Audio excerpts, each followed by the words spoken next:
ನಮಸ್ಕಾರ ವೀಕ್ಷಕರೇ, ಮತ್ತೊಂದು ಹೊಸ ಮಾಹಿತಿಯೊಂದಿಗೆ ತಮಗೆಲ್ಲರಿಗೂ ಸರ್ವಜ್ಞಾನ ಫಾರ್ ಯು ಯೂಟ್ಯೂಬ್ ಚಾನಲ್ಗೆ ಸ್ವಾಗತ. ಈ ವಿಡಿಯೋದಲ್ಲಿ ತಿಳಿಸ್ಕೊಡ್ತಾ ಇರೋ ಮಾಹಿತಿ ಏನಂತಂದರೆ, ಕಳೆದ ವಾರ ಅಥವಾ ಕಳೆದ 4-5 ದಿನಗಳ ಹಿಂದುಗಡೆ ನಿಮಗೆ 4ರಿಂದ 5 ದಿನ ರೇಷನ್ ಕಾರ್ಡು ತಿದ್ದುಪಡಿ ಆಗಿರ್ಬೋದು ಅಥವಾ ಸೇರ್ಪಡೆ ಆಗಿರ್ಬೋದು, ಹೊಸ ರೇಷನ್ ಕಾರ್ಡಿಗೆ ಅರ್ಜಿಯನ್ನು ಸಲ್ಲಿಸಲಿಕ್ಕೆ ಅವಕಾಶವನ್ನು ಮಾಡಿಕೊಟ್ಟಿದ್ರು. ಆದರೆ ಅಲ್ಲಿ ನಡೆದಿರುವಂಥ ಒಂದು ಶಾಕಿಂಗ್ ನ್ಯೂಸ್ ಏನು ಅಂತಂದರೆ, ಒಂದು ಶಾಕಿಂಗ್ ನ್ಯೂಸನ್ನು ಈ ವಿಡಿಯೋದಲ್ಲಿ ತಿಳಿಸ್ಕೊಡ್ತೇನೆ. ಜೊತೆಗೆ ಪಬ್ಲಿಕ್ ವೆಬ್ಸೈಟ್ ಲಾಗಿನ್ ಮಾಡಲಿಕ್ಕೆ ಪಾಸ್ವರ್ಡ್ ಏನು ಅಂತ ಹೇಳಿ ಬಹಳ ಜನರು ಕೇಳ್ತಾ ಇದ್ರು. ಆ ಒಂದು ಮಾಹಿತಿಯನ್ನು ಕೂಡ ನಾನು ನಿಮಗೆ ಈ ವಿಡಿಯೋದಲ್ಲಿ ತಿಳಿಸ್ಕೊಡ್ತೀನಿ. ಎರಡು ಮಾಹಿತಿಯನ್ನು ತಿಳಿದುಕೊಳ್ಳೋದಕ್ಕಿಂತ ಮೊದಲು ಚಾನಲ್ಗೆ ಯಾರೆಲ್ಲ ಹೊಸಬರಿದ್ದೀರೋ ಚಾನಲ್ಗೆ ಸಬ್ಸ್ಕ್ರೈಬ್ ಮಾಡ್ಕೊಳ್ಳಿ. ಹೊಸದಾಗಿ ನೋಡ್ಕೊಳ್ಳೋರಿಗೆಲ್ಲರಿಗೂ ಕೂಡ ಸ್ವಾಗತ. ಯಾರೆಲ್ಲ ಚಾನಲ್ಗೆ ಇನ್ನೂ ಸಬ್ಸ್ಕ್ರೈಬ್ ಮಾಡ್ಕೊಳ್ಳೋದೇ ನೋಡ್ತಾ ಇದ್ದೀರೋ ಅವರೆಲ್ಲರೂ ಸಬ್ಸ್ಕ್ರೈಬ್ ಮಾಡ್ಕೊಂಡ್ಬಿಟ್ಟು ವಿಡಿಯೋಗೆ ಒಂದು ಲೈಕ್ ಕೊಡಿ. ವಿಡಿಯೋನ ಶುರು ಮಾಡೋಣ. ಇಲ್ಲಿ ನೋಡಿ ವೀಕ್ಷಕರೇ, ಕಳೆದ ವಾರ ಕೊಟ್ಟಿರುವಂಥ ಒಂದು ಹೊಸ ರೇಷನ್ ಕಾರ್ಡಿಗೆ ಅರ್ಜಿಯನ್ನು ಹಾಕಲಿಕ್ಕೆ ನುಗ್ಗಲು ಮುಗಿಬಿದ್ದಿರುವಂಥ ಪಬ್ಲಿಕ್ಕು ಅವರಿಗೆಲ್ಲ ಸಮಸ್ಯೆಗಳು ಬಹಳ ಎದುರಾಗಿದೆ. ಕಾರಣ, ಸರ್ಕಾರದಿಂದ ಹೊರಡಿಸಲಾಗಿರುವಂಥ ಒಂದು ಆದೇಶ ಏನಂತಂದರೆ, ಹೊಸ ration card, BPL ration card, APL, AAY ಮತ್ತು ಸೇರ್ಪಡೆ ತಿದ್ದುಪಡಿ ಇವಕ್ಕೆಲ್ಲದಕ್ಕೂ ಕೂಡ ಅವಕಾಶ ಕೊಟ್ಟಿದ್ದೇವೆ ಅಂತೇಳಿ ಮಾನ್ಯ ಮುಖ್ಯಮಂತ್ರಿಗಳಾದ ಶ್ರೀ ಸಿದ್ದರಾಮಯ್ಯನವರು ಹಾಗೂ KH ಮುನಿಯಪ್ಪ ಸರ್ ಅವರು ಮಾಹಿತಿಯನ್ನು ಕೊಟ್ಟಿದ್ದರು. ಆದರೆ ಪಬ್ಲಿಕ್ಕು ಗ್ರಾಮವನ್ನು, ಬೆಂಗಳೂರನ್ನು, ಕರ್ನಾಟಕವನ್ನು CSC ಸರ್ವಿಸ್ ಸೆಂಟರ್ಗಳು ಇಂತಹ ಗ್ರಾಹಕ ಸೇವಾ ಕೇಂದ್ರಕ್ಕೆ ತಮ್ಮ ಡಾಕ್ಯುಮೆಂಟ್ಗಳೊಂದಿಗೆ ಹೋದಾಗ ಅಲ್ಲಿ ಸೇರ್ಪಡೆ ತಿದ್ದುಪಡಿ, ಮೃತರ ಹೆಸರು ಡಿಲೀಟ್ ಮಾಡೋದಾಗಿರ್ಬೋದು ಅಥವಾ ಮದುವೆ ಆಗಿ ಗಂಡನ ಮನೆಗೆ ಬಂದ ಹೆಣ್ಣು ಮಗಳನ್ನು ಗಂಡನ ರೇಷನ್ ಕಾರ್ಡ್ನಲ್ಲಿ ಸೇರ್ಪಡೆ ಮಾಡುವಂಥ ಒಂದು ಅವಕಾಶ ಮಾತ್ರ ಇತ್ತು. ಆದರೆ ಹೊಸ ರೇಷನ್ ಕಾರ್ಡು ಅಪ್ಲೈ ಮಾಡಲಿಕ್ಕೆ ವೆಬ್ಸೈಟೇ ವರ್ಕ್ ಆಗ್ತಾಯಿಲ್ಲ, ಪೇಜ್ ಓಪನ್ ಆಗ್ತಾಯಿಲ್ಲ, ಹೊಸ ಅರ್ಜಿಗೆ ಅವಕಾಶನೇ ಕೊಟ್ಟಿಲ್ಲ.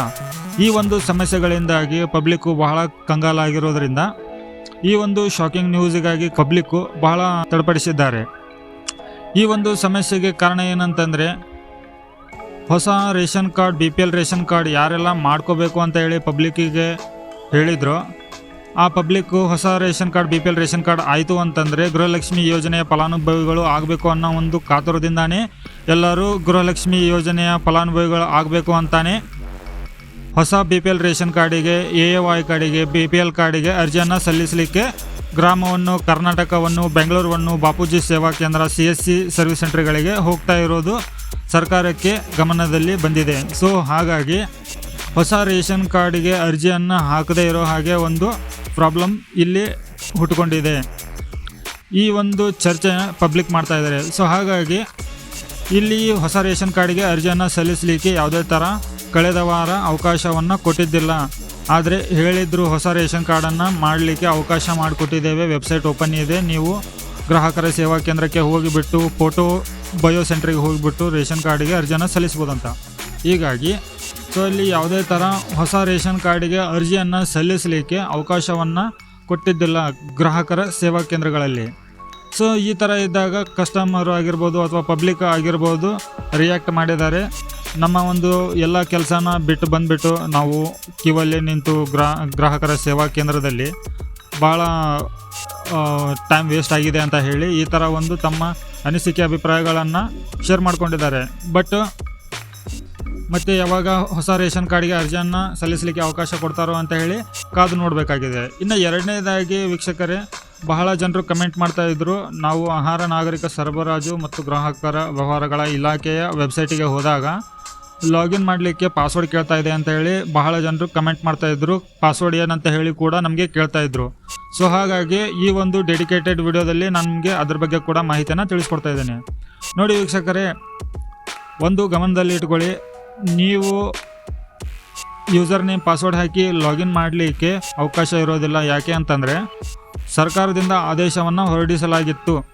ಅದೇನೆಂತಂದರೆ, ಗ್ರಾಮವನ್ನು, ಬೆಂಗಳೂರನ್ನು, ಕರ್ನಾಟಕವನ್ನು, ಬಾಪೂಜಿ ಸೇವಾ ಕೇಂದ್ರ ಮತ್ತು CSC ಸರ್ವಿಸ್ ಸೆಂಟರ್ಗಳನ್ನು ಹೊರತುಪಡಿಸಿ ಮನೆಯಲ್ಲಿ ನಿಮ್ಮ ಹತ್ರ ಸಿಸ್ಟಮ್ ಇರ್ಬೋದು, ಮೊಬೈಲ್ನಲ್ಲಿ ಅಪ್ಲಿಕೇಶನ್ ಹಾಕಲಿಕ್ಕಾಗಲಿ ಅಥವಾ ಪಬ್ಲಿಕ್ ಲಾಗಿನ್ ಮಾಡಲಿಕ್ಕೆ ಲಿಂಕನ್ನು ಒದಗಿಸಿದರೆ ಆ ಒಂದು ಪಾಸ್ವರ್ಡನ್ನು ನೀವು ಹಾಕಿಬಿಟ್ಟು ಲಾಗಿನ್ ಮಾಡಿ ಸೇರ್ಪಡೆ ತಿದ್ದುಪಡಿ ಹೊಸ ರೇಷನ್ ಕಾರ್ಡಿಗೆ ಅರ್ಜಿಯನ್ನು ಸಲ್ಲಿಸಿದರೆ ಅದು ಮಾನ್ಯತೆ ಪಡೆಯೋದಿಲ್ಲ ಅಂತ ಹೇಳಿ, ಮಾನ್ಯತೆ ಪಡೆದಿರುವಂಥ ಗ್ರಾಹಕರ ಸೇವಾ ಕೇಂದ್ರ ಮಾತ್ರ ಈ ಒಂದು ರೇಷನ್ ಕಾರ್ಡು ತಿದ್ದುಪಡಿ ಸೇರ್ಪಡೆ ಮತ್ತು ಡಿಲೀಟ್ ಮಾಡೋದಾಗಲಿ ವರ್ಗಾವಣೆ ಮಾಡೋದಾಗಲಿ ಈ ಒಂದು ಸರ್ವಿಸನ್ನು ಮಾನ್ಯತೆ ಪಡೆದಿರುವಂಥ ಗ್ರಾಹಕ ಸೇವಾ ಕೇಂದ್ರಗಳಲ್ಲಿ ಮಾತ್ರ ಲಭ್ಯವಿರುತ್ತೆ. ನೀವೇನಾದರೂ ಪ್ರೈವೇಟ್ ಶಾಪ್ ಆಗಿರ್ಬೋದು, ನೆಟ್ ಸೆಂಟರ್ಗಳಾಗಿರ್ಬೋದು, ಇಂಥಲ್ಲಿ ಏನಾದರೂ ಅರ್ಜಿಯನ್ನು ಹಾಕಿದರೆ ಅದು ಅಪ್ರೂವಲ್ ಆಗೋದಿಲ್ಲ, ತಿರಸ್ಕಾರ ಆಗುತ್ತೆ, ರಿಜೆಕ್ಟ್ ಮಾಡ್ತಾರೆ. ಅಂಥವನ್ನ ಮಾನ್ಯತೆ ಪಡೆದಿರೋದಿಲ್ಲ ಅಂತ ಹೇಳಿ ಸರ್ಕಾರದಿಂದಾನೇ ಪಬ್ಲಿಕ್ಗೆ ಮಾಹಿತಿಯನ್ನು ಕೊಟ್ಟಿದ್ದರು.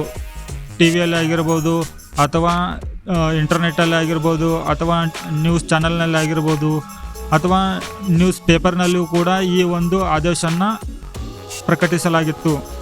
ನೋಡಿ ವೀಕ್ಷಕರೇ, ಇಷ್ಟೆಲ್ಲ ಮಾಹಿತಿ ಸಂಪೂರ್ಣವಾಗಿ ಕೊಟ್ಟಿದ್ದೇನೆ ಅಂತೇಳಿ ಅಂದ್ಕೊಂಡಿದ್ದೇನೆ. ಈ ಒಂದು ಮಾಹಿತಿ ನಿಮಗೆ ಉಪಯೋಗ ಆಗಿದ್ದರೆ ವಿಡಿಯೋಗೆ ಒಂದು ಲೈಕ್ ಮಾಡಿ, ಚಾನಲ್ಗೆ ಸಬ್ಸ್ಕ್ರೈಬ್ ಮಾಡಿ. ಮತ್ತೆ ಹೊಸ ಮಾಹಿತಿಯೊಂದಿಗೆ ಸಿಗ್ತೇನೆ. ಅಲ್ಲಿವರೆಗೂ ಜೈ ಹಿಂದ್.